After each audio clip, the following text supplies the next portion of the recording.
Hello and welcome to the new and improved 2025 tour of Backburner Studios. This video is going to showcase my new recording and mixing space, as well as a bit about the renovation that we undertook to build this space. The goal is to convert our new basement into a recording studio with a control room, live room, and isolated recording booth. Here's what we're working with on day one. The basement consists of an open living room with doors leading to 3 separate bedrooms, 2 of which have a closet, and the other one with the French doors had a support post in the corner of the room.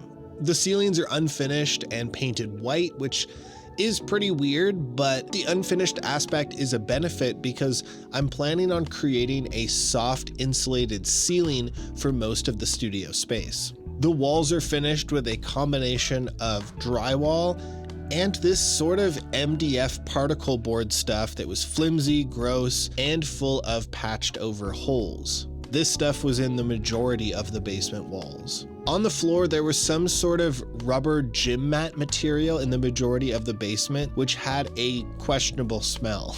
But overall, the bones are good, and I put together a plan to transform this humble space into a wicked recording studio.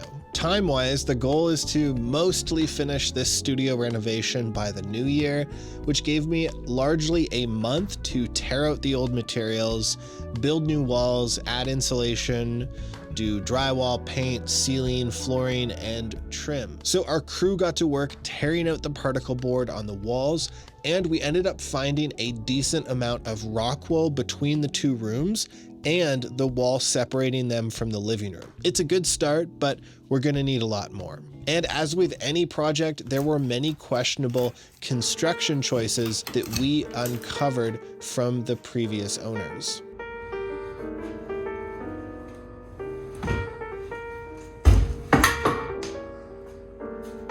That's great.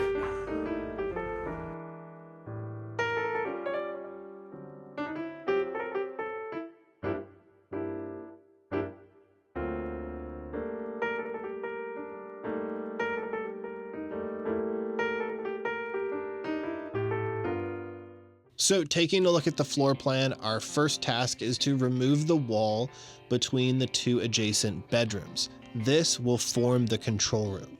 We're also going to remove the closet and frame a wall around the support post. We're going to replace the French doors with a window to look out into the live room. And we're going to remove the wall to the 3rd bedroom and replace that closet with a wall, turning it into a smaller bedroom used for an isolated recording booth. This layout will open up the live room and give more space for recording, as well as provide a 20-foot long control room for mixing and mastering. The walls are all standard 2x4 walls. A few of the pre-existing interior walls were built out of scraps of wood put together with brad nails, so they either needed to be reinforced with screws or rebuilt altogether. The walls are filled with 3-inch safe and sound insulation covered with drywall. So we will get some isolation between the rooms, but really nothing too fancy here.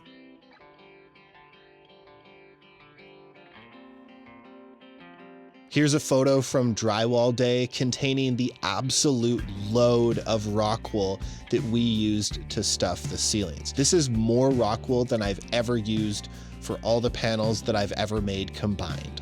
So yeah, it was a pretty good day.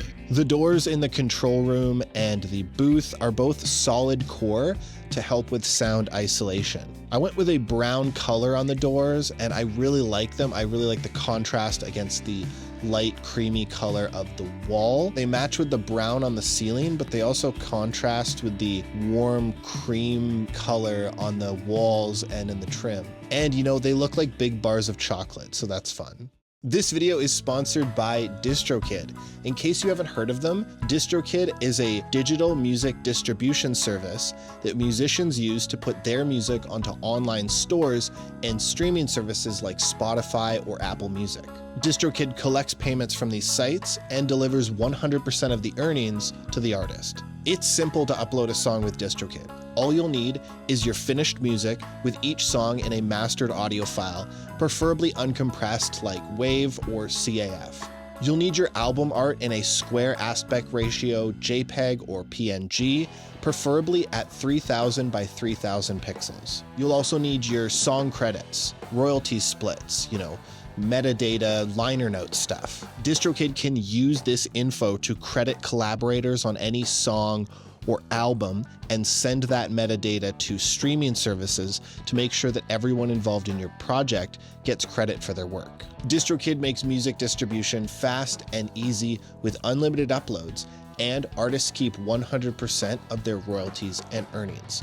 So if you haven't already, you can use the link in the description below to get a discount off your first year's subscription with DistroKid.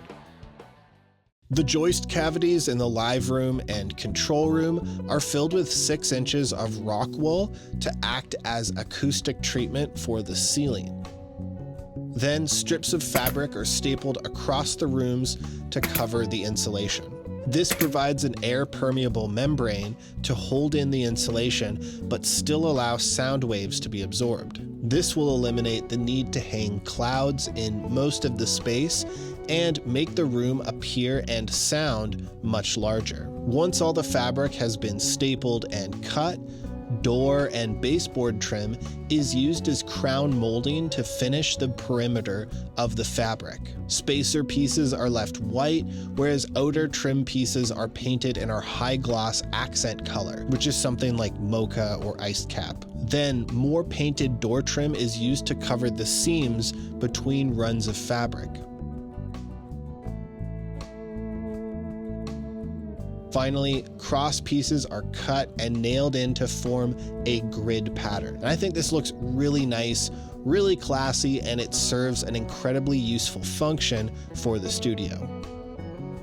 We framed out a 3-foot by 4-foot space for a window between the control room and live room. This window is actually from a thrift store, which is a pretty fortunate find as the hardware store was quoting us months for delivery time. It's a double glazed exterior window, which isn't a studio grade window, but it should still limit sound transfer. And I wanted to get a little cheeky with how we installed the window because studio windows are usually angled to minimize sound reflection. So we used a bit of trim on the bottom of the window frame to angle the window up a bit. Then I stuffed rock wool in the gaps around the frame, and I'll eventually build a sill for the control room side. The floor is all maple vinyl click flooring, which I feel fits the warm and natural vibe. And we managed to get it transitionless across the control room, live room, and booth, which is a huge flex. And with the doors hung, the flooring laid, and the baseboards in place, the space is ready for acoustic panels and gear. All right, so let's start by taking a look at the control room. At the back of the room, we've got a client sitting area complete with a nice couch. And at the other end, we have the workstation, my desk with the monitors, all the gear, and the window next to it. This room is decked out with 6-inch wall panels on either side of the mix position, and the rest of the black panels in the room are 3 inches thick. I also have one of the 5-inch burlap panels that are featured largely in the live room as well. On either end of the control room, I have these acoustic wall plank slats that sort of act as diffusion, but ultimately I think they just look really cool. They help to break up the wall, and yeah, I just think they're pretty sweet. This room has 2 fabric ceilings, one above the work desk and another above the client sitting area. I'm thinking about building floor to ceiling corner bass traps for the corners behind the speakers as well as at the back of the room. So let me know if you want to see a video about that. There's also a wall conduit behind the desk that has an XLR snake and a 1/4-inch headphone snake that connects this room to the live room. In my last space, I also used an HDMI cable to connect a TV so the artist could view the session. But here I'm looking forward to communicating with the artist more through the glass. Now let's head out and check out the live room. So right outside of the control room, you have a nook for mic stand storage. Eventually, I might put a mic locker here as well. And right next to that, we have our main area with this old upright piano that we found at a thrift store. It sounds pretty good despite its age. It also has ebony and ivory keys. The tuning is honestly pretty decent, but it will still need to be tuned before recording, as the low end is a little tubby. I also had enough of the acoustic wall plank left over to cover this little wall that was surrounding one of the support posts. It's not really a big deal, but a number of people who have come into this space have commented on this wall. It really grabs their attention and gives this professional, out of the ordinary look. And right next to that, we have the other side of our wall conduit where our XLR snake and headphone snake come out. These snakes are hand built by myself. If you want to learn more about how to solder your own cables and snakes, you can check out this video. And at the back of the room, we have our drum area or, singer-songwriter podcast nook, what have you. But that leads down to our booth. This can be used for vocals or guitar amplifiers or other sources that we want to separate from the live room. For example, isolating an acoustic bass player when recording live jazz. But it's also being used as microphone and cable storage for now. Also, peep the door from my last live room that I'm using as a corner trap.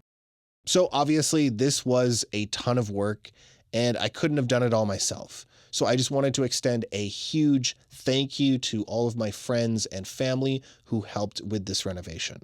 I'm curious to hear what you think of the new space. So leave me a comment below if you have any thoughts or ideas. You can also check out our website at backburnerstudios.ca. And if you're working on new music and need professional recording or mixing, contact me today. Let's work on your next project together. Well, I hope you enjoyed this video. Leave a like if you did, and consider subscribing if you want to see more videos like this one. Thank you for watching, and I'll see you in the next video. When all we do is talk, it's not my fault.